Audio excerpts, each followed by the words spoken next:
Assalamualaikum warahmatullahi wabarakatuh.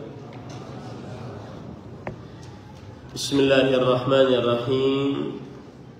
Innal hamdalillah nahmaduhu wa nasta'inuhu wa nastaghfiruh wa na'udzu billahi min shururi anfusina wa sayyiati a'malina. Man yahdihillahu fala mudilla lahu wa man yudlil fala hadiya lahu. وأشهد أن لا إله إلا الله وحده لا شريك له وأشهد أن محمدا عبده ورسوله يا أيها الذين آمنوا اتقوا الله حق تقاته ولا تموتن إلا وأنتم مسلمون يا أيها الناس اتقوا ربكم الذي خلقكم من نفس واحدة وخلق منها زوجها وبث منهما رجالا كثيرا ونساء واتقوا الله الذي تساءلون به والأرحام إن الله كان عليكم رقيبا يا أيها الذين آمنوا اتقوا الله وقولوا قولا سديدا يصلح لكم أعمالكم ويغفر لكم ذنوبكم ومن يطع الله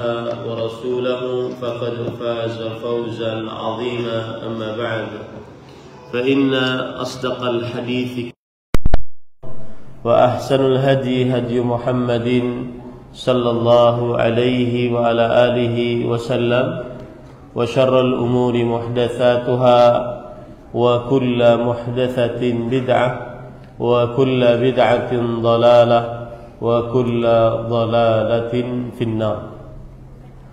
Alhamdulillah, kita bersyukur pada Allah Subhanahu wa taala pada hari ini Jumat malam Sabtu 17 Syawal 1445 Hijriah bertepatan dengan 26 April 2024.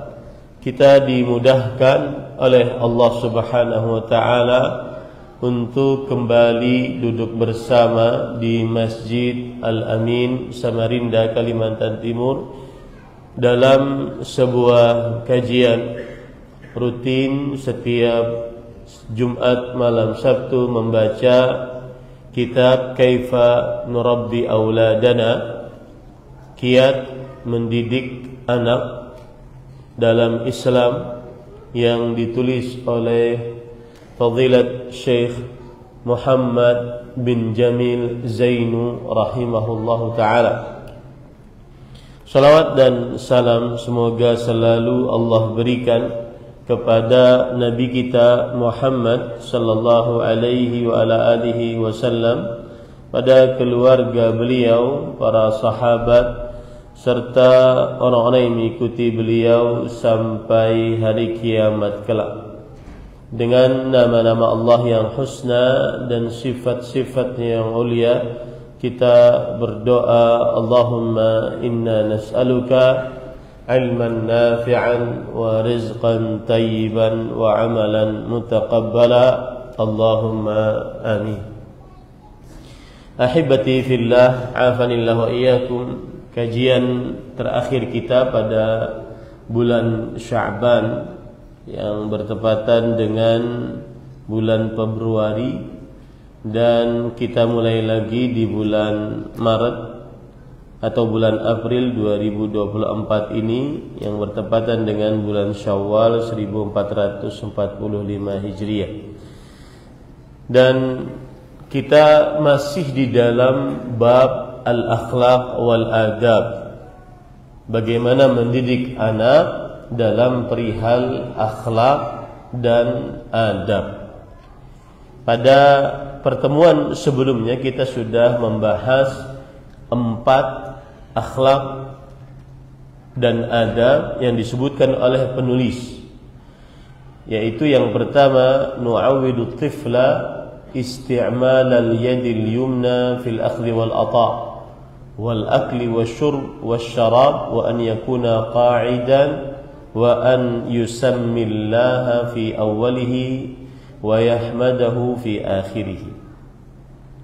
Yang pertama yaitu membiasakan anak memakai tangan kanan di dalam memberi dan mengambil, dalam makan dan minum, dan hendaknya makan dan minum dalam keadaan duduk, dan makan dan minum menyebut nama Allah di awalnya dan memuji Allah di akhirnya.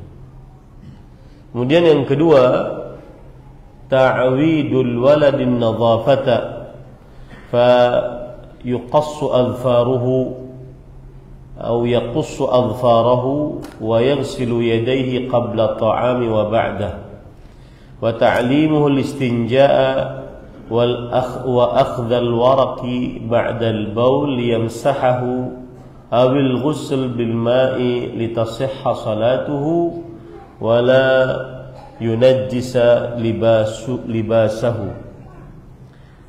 Artinya membiasakan anak kebersihan. Ini yang kedua, memotong kuku-kuku mereka, kemudian membasuh kedua tangan mereka sebelum makan dan sesudahnya, mengajarinya beristinja, kemudian mengajarinya untuk tidak mengenakan najis kepada pakaiannya. Ini adalah poin yang kedua yang sudah kita pelajari.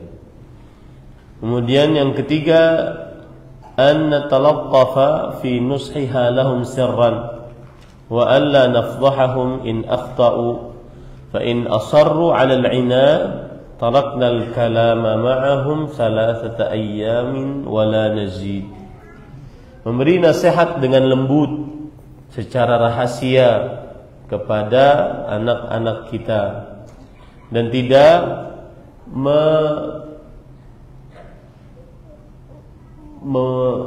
menjelekkannya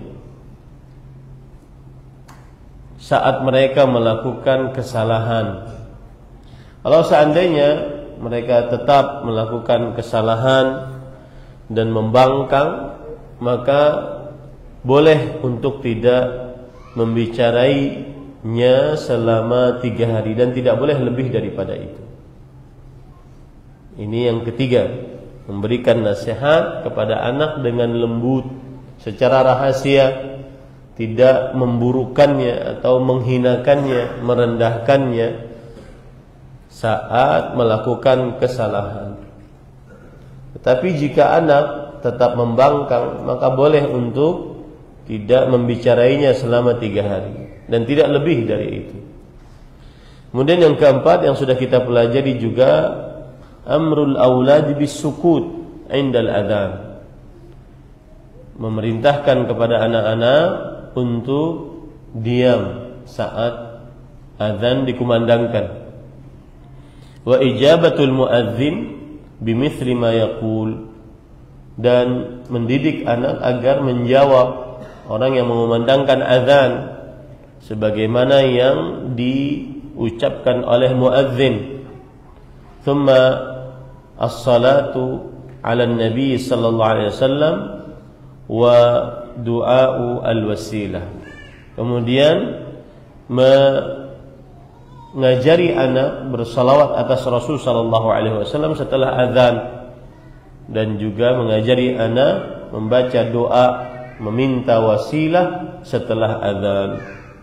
Lafaznya yaitu Allahumma rabb hadhihi ad-da'wati tammah was salatil qa'imah ati Muhammadan al-wasilah wal fadilah wa ba'athu maqaman mahmudan alladhi wa'adta. Nah, pada pertemuan sebelumnya kita sudah sampai itu. Sekarang kita masuk kepada poin yang kelima. Penulis berkata, khamisan an naj'ala likulli waladin firashan mustaqillan idza amkan. Hendaknya kita orang tua menjadikan untuk setiap anak kasur tersendiri jika memungkinkan. kasur tersendiri jika memungkinkan. Nanti ada penjelasan dari para ulama. Kalau seandainya tidak ada kasur yang berbeda, satu kasur, lalu bagaimana sikap kita orang tua? Wa illa falihafan mustaqillan. Nah, Syekh di sini sudah menyinggung, kalau tidak ada kasur tersendiri, maka selimut tersendiri. Kasurnya mungkin bersama-sama, selimut tersendiri. Kemudian juga Syekh menyinggung juga wal afdalu takhsisu ghurfatin lil banat wa ghurfatin lil banin wa dzalika hifdhan li akhlaqihim wa sihhatihim. Yang lebih afdal lagi adalah mengkhususkan kamar untuk laki-laki, anak-anak laki-laki, dan kamar untuk anak-anak perempuan. Yang demikian itu untuk menjaga akhlak mereka dan kesehatan mereka. Ini poin yang akan kita bahas para ikhwan yang dirahmati oleh Allah Subhanahu wa taala. Di sini Syekh tidak menyebutkan dalil. Maka saya sebutkan dalil akan hal ini adalah hadis Rasul sallallahu alaihi wa ala alihi wasallam yang berbunyi muru auladakum bis-shalah wa hum abna'u 7 sinin wadribuhum 'alayha wa hum abna'u 10 fafarriqu bainahum fil madaji'.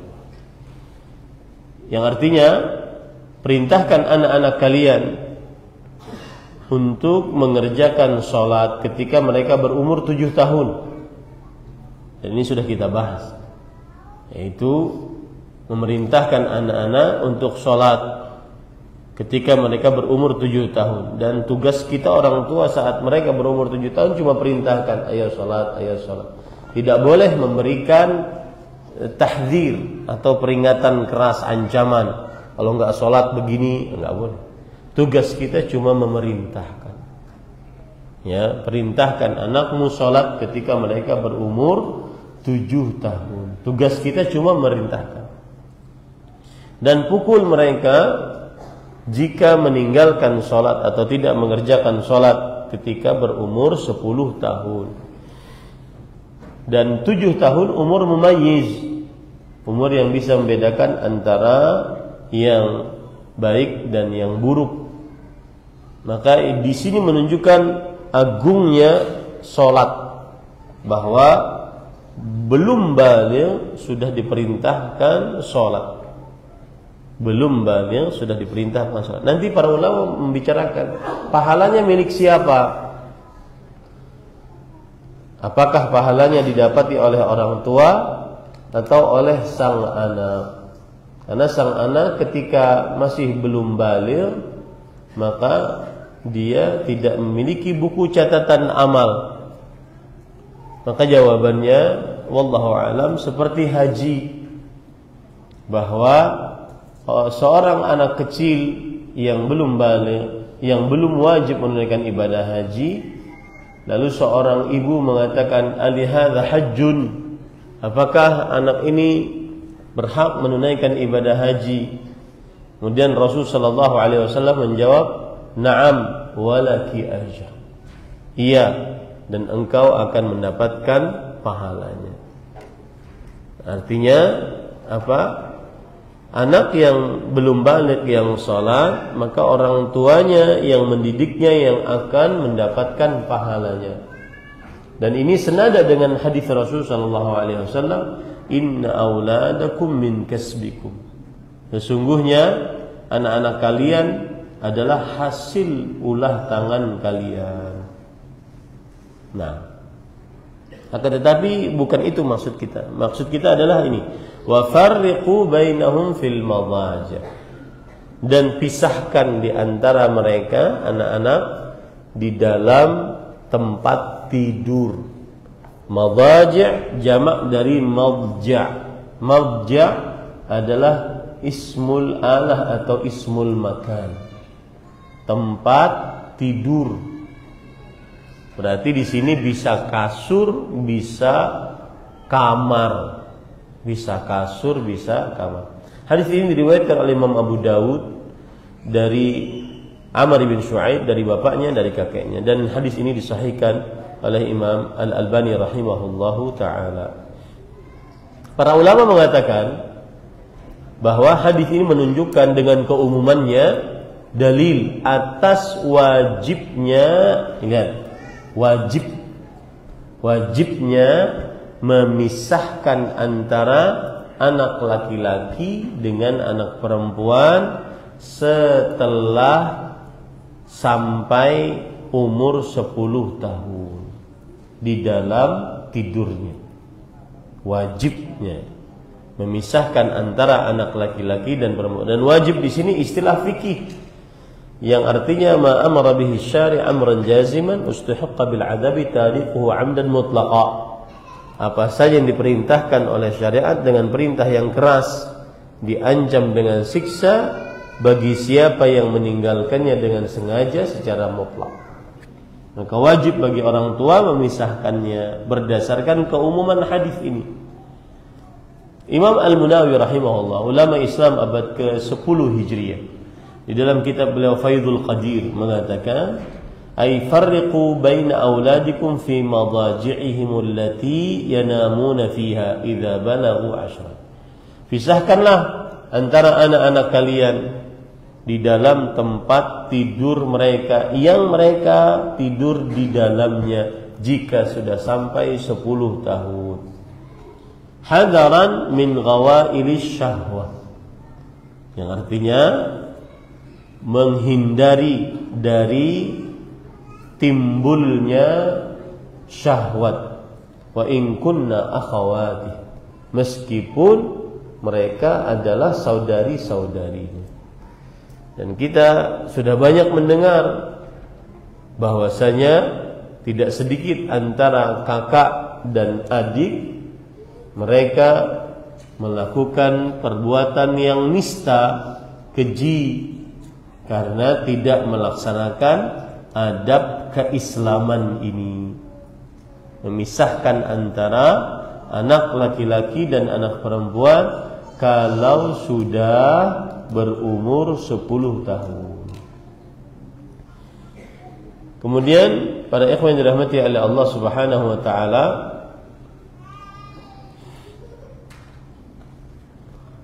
Imam Ibnu Abidin rahimahullah, seorang ulama mazhab Maliki, berkata,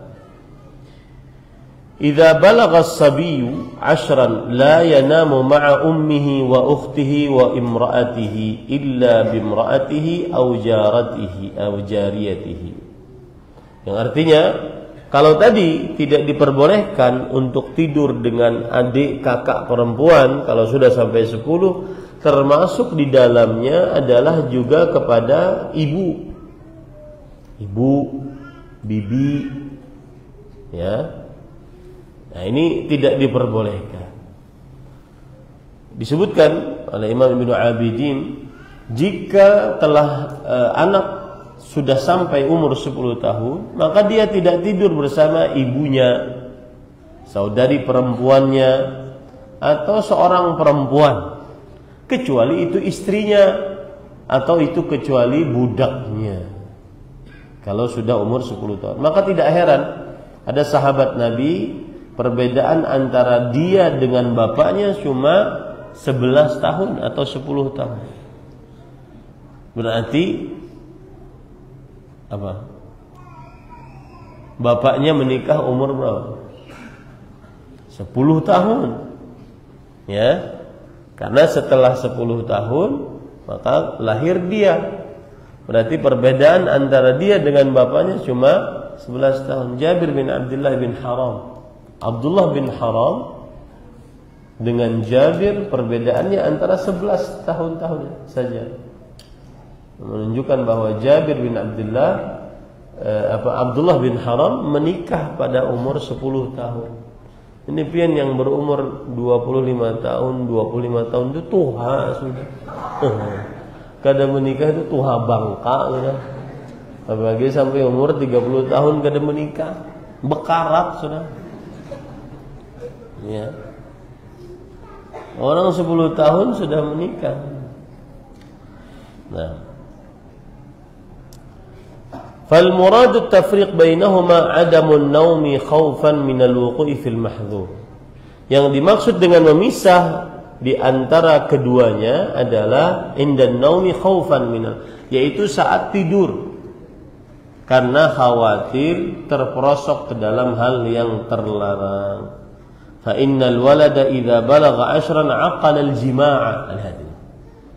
Anak kalau sudah sampai 10 tahun, antum berapa umurnya ya ayyuhat talib? Kam umruk? 13. Ya, kalau anak sudah sampai 10 tahun, dia paham tentang jima. Dia paham tentang bersetubuh.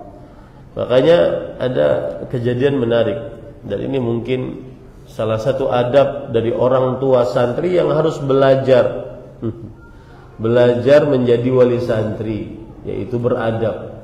Saya awal-awal buka pesantren, kemudian saya ajari anak-anak tentang mandi junub, karena memang banyak yang sudah baligh, maka wajib mereka belajar mandi junub. Ada orang tua protes, Ustaz, apakah pelajaran Ustaz itu cocok untuk anak saya atau tidak? Ya akhi, kalau antum gak percaya, saya ambil anaknya. Nah, ini harus diajari wali-wali santri adab menyantrikan anak. Kalau tidak percaya ustadznya, ambil anaknya. Saya keras dalam masalah ini, karena harus belajar jadi wali santri. Ketika Anda masukkan anak Anda ke pesantren, itu sudah percaya kepada pesantren tersebut, kepada ustadznya. Nggak usah protes, nggak usah protes. Nggak ada protes dulu, wali-wali santri nggak ada protes dulu. Sekarang aja, ya. Wali-wali santri generasi Z yang banyak mengeluh, nggak ada dulu protes. Orang percaya kepada kiainya, kepada ustadznya. Nih ustadz, anak saya, mohon didik. Persis seperti yang terjadi pada Ummu Sulaim ketika memberikan anaknya Anas bin Malik kepada Rasulullah. Ya Rasulullah, Anasun yakhdibuka. Wahai Rasulullah, ini Anas. Ya, silahkan digunakan. Dia adalah yang akan membantu. Persis seperti itu. Dia harus beradab jadi wali santri. Ya. Jangan sampai tidak beradab. Nah, wala diyanatan lahu taruddu farubbama waqa'a ala ukhtihi aw ummihi. Dan ingat itu. Karena umur anak ketika sudah umur 10 tahun, dia sudah paham tentang jima. Kemudian setelah itu, sedangkan dia tidak punya agama yang mumpuni, belum belajar tentang bagaimana menjaga kesucian yang bisa menahannya dari perbuatan zina tersebut. Makanya banyak terjadi. Maka rubbama, mungkin saja terjadi perzinahan dengan saudarinya atau ibunya, dan dia tidak merasa bersalah. Kenapa? Karena memang dia tidak paham agama. Lalu ada syahwat. Nah, ini yang menjadi masalah. Akhirnya tidak heran terjadilah perzinahan antara adik, kakak, ya. Karena tidur berbarengan dalam satu kamar atau dalam satu ranjang. Fa innan nauma waktu rahatin muhayyajin lisyahwah. Karena yang namanya tidur adalah waktu istirahat yang terpancar padanya syahwat. Wa tartafi'u fihi thiyab 'anil 'aurah minal fariqain. Dan kadang terbuka pakaian yang memperlihatkan aurat dari dua sisi. Ya. Fayuaddi ilal mahdhur wa ilal mudaja'ah al-muharramah khususan fi abna'i hadzal zaman. Subhanallah. Saya ingin cari sebentar ya. Ibnu Abidin itu ulama Islam abad ke 13 Hijriah. Abad ke-13 Hijriah. Sekarang kita abad ke-15 Hijriah, 200 tahun yang lalu. Sebelum adanya internet, sebelum adanya media sosial yang anak-anak kita bisa melihat hal-hal yang haram. Ini sudah diingatkan oleh ulama terdahulu. Coba saya bacakan perkataan beliau. Beliau mengatakan, dan ini bisa menghantarkan kepada hal yang terlarang, kepada persetubuhan yang diharamkan, terkhusus pada anak-anak di zaman ini, di zaman abad ke-13 Hijriah. Sekarang kita abad ke-15 Hijriah, 1445 Hijriah. Fa innahum ya'rifuna al-fisqa aktsara min al-kibar. Sesungguhnya mereka, para anak-anak yang berumur 10 tahun di zaman abad ke-13 Hijriah, mengetahui perbuatan-perbuatan kefasikan lebih banyak daripada orang tua. Fa kaifa bihadzal zaman? Maka bagaimana dengan zaman ini? Lebih dahsyat lagi. Ini tidak heran kalau seandainya ada anak laki-laki berzina dengan saudarinya, ditambah tadi dengan tontonan, bacaan, pendengaran, ya, yang begitu vulgar tanpa ada batas. Nah, kita rakyat, para ikhwan yang dirahmati Allah, berdoa kepada Allah diberikan pemerintahan, kepemimpinan yang berwenang, yang bertakwa dan saleh kepada Allah, untuk memperhatikan permasalahan ini. Wallahi para ikhwan yang dirahmati oleh Allah, salah satu hal yang sangat darurat di negeri kita adalah tersebarnya syahwat yang diharamkan. Ini yang menyebabkan saya besok malam mengangkat tema menjaga kesucian wanita muslimah, atau menjaga keluarga perempuan muslimah. Karena ini harus diajarkan kepada anak-anak kita, kepada umat Islam. Kemudian para ikhwan dirahmati oleh Allah Subhanahu wa taala, disebutkan juga di dalam Raudhut Talib bahwa wa yajibu tafriq baina ibni 10 wa abawayhi wa ikhwatihi fil madja'. Dan wajib membedakan antara anak 10 tahun dan kedua orang tuanya serta saudari-saudari perempuannya di dalam tempat tidur. Ini para ikhwan yang dirahmati oleh Allah Subhanahu wa taala. Kemudian dijelaskan oleh para ulama bagaimana cara memisahkannya. Memisahkan caranya. Qila at-tafriqu fil madaji' yasduqu bi tariqain. Memisahkan antara dua tempat tidur bisa terjadi dengan dua cara. An yakuna likulli minhuma firash. Setiap anak mempunyai kasur masing-masing. Ya, mungkin satu kamar tetap, tapi punya kasur masing-masing.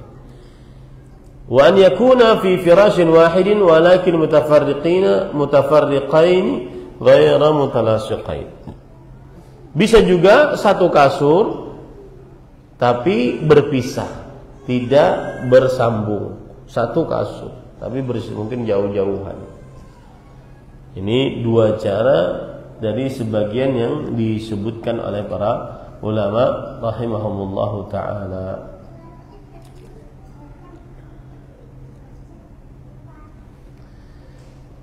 Kemudian para ikhwan yang dirahmati oleh Allah Subhanahu wa taala, ada lagi cara yang ketiga disebutkan oleh para ulama rahimahumullah, di antaranya wa an yuj'ala li kulli wahidin minhuma firashun ala hiddatihi. Setiap anak punya kasur masing-masing. Ini cara yang sudah tadi, nomor 1. Wa qila an yuj'ala bainahum thawbun ha'il walau kana ala firashin wahid. Yang artinya ada kelambu antara dua anak. Kalau seandainya dia dalam satu kasur, tapi ada kelambu yang memisahkan mereka. Ini kelambu untuk anak laki-laki, ini solusi bagi orang tua yang belum bisa menyediakan kamar tersendiri untuk anak-anak laki-laki dan anak-anak perempuan. Nah.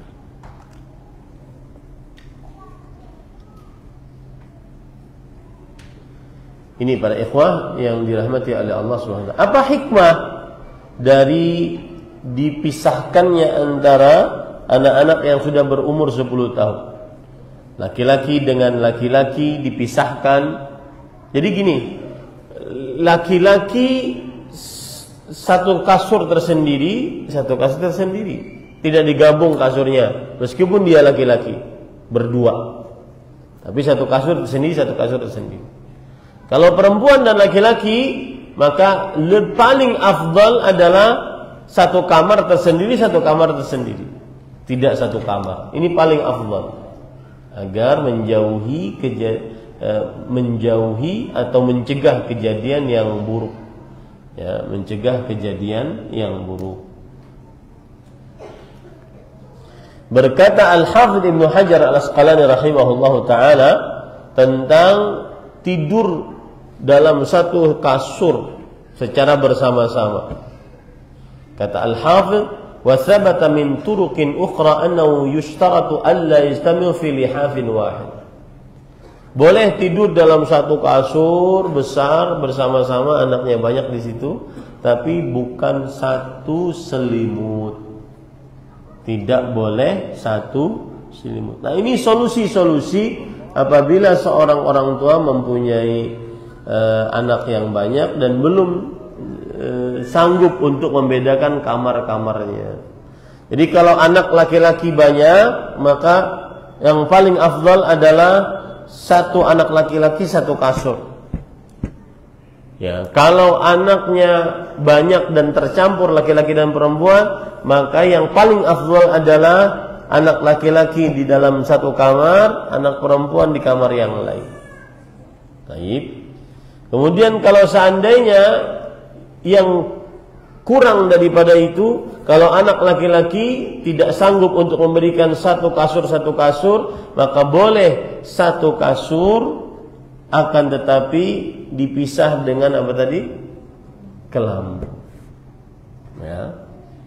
Kalau seandainya tidak bisa juga dengan kelambu, maka boleh dengan cara tidak satu selimut.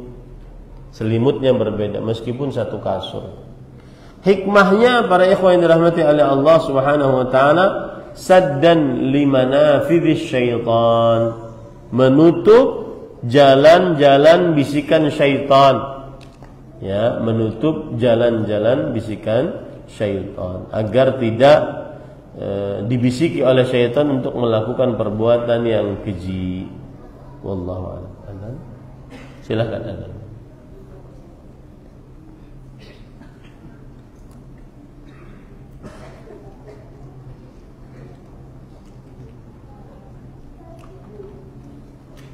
Allahu Akbar,